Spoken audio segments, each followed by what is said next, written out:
Всем большой привет! Меня зовут Иманбаев Артур, Мангистауская область, КГУ IT-лицей города Актау, ученик 11 Г класса. И в рамках сегодняшнего форума мы рассмотрим такую профессию фрезеровщик. Фрезеровщик с немецкого языка слово фрезеровщик переводится как рабочий станочник. Это характеризует профессию. Фрезеровщик занимается обработкой самых разнообразных материалов – железа, дерева или пластика. Из обычного куска предоставленного материала фрезеровщик вытачивает части сложной конструкции. Чтобы деталь была идеальной, мастер следует технологической карте, выстраивает последовательность манипуляций и далее сверяет точность параметров с заготовкой со схемы.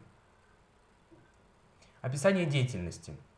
Деятельность фрезеровщика предоставляет собой работу на производственных предприятиях, заводах, в строительных организациях. Особенности профессии. Фрезеровщик является собой процесс обработки определенных материалов методом резки для последующего создания различных сложных изделий или деталей. Трудовые обязанности фрезеровщика входит фрезеровщик обрабатывает плоскости, сложные криволинейные и фасонные поверхности деталей. На данный момент в Казахстане наблюдается дефицит токарей-фрезеровщиков. Популярность профессии остается на низком уровне среди молодежи.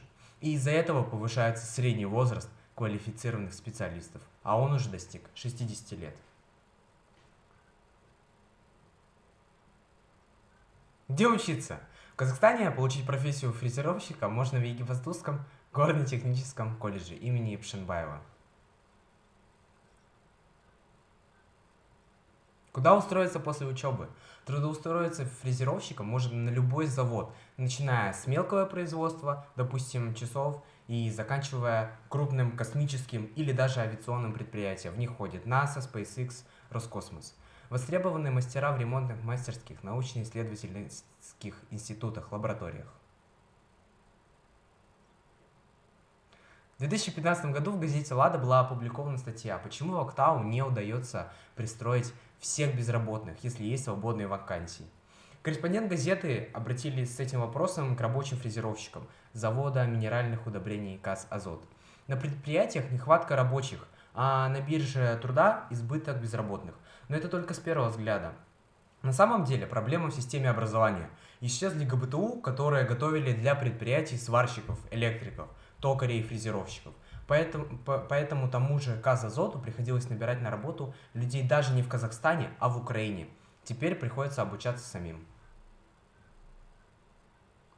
Кому подходит профессия фрезеровщика? Да абсолютно всем. Мужчинам, которым нравится техника. В арсенале личных качеств должны быть ответственность, выносливость, развитый глазомер, отличная память, хорошее пространственное воображение, психическая устойчивость, способность длительно концентрировать внимание.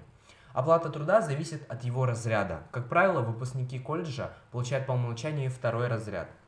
Отучившись в учебных заведениях углубленного типа, можно получить 4 или 5 разряд.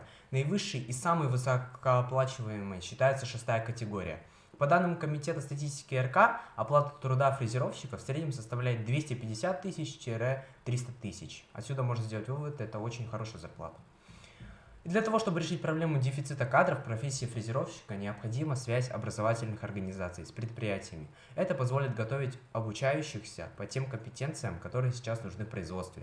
Многие эксперты считают, что виной всему развал системы профтехобразования, поэтому и становится меньше слесарей, токарей, фрезеровщиков и других специалистов.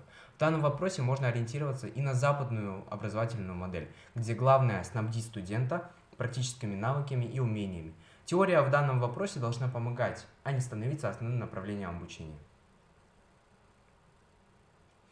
Всем спасибо за внимание. С вами был я, Иманбаев Артур, Мангистауская область, КГУ IT-лицей. Спасибо за интерес к моей персоне. Всем удачи, всем пока. До новых встреч.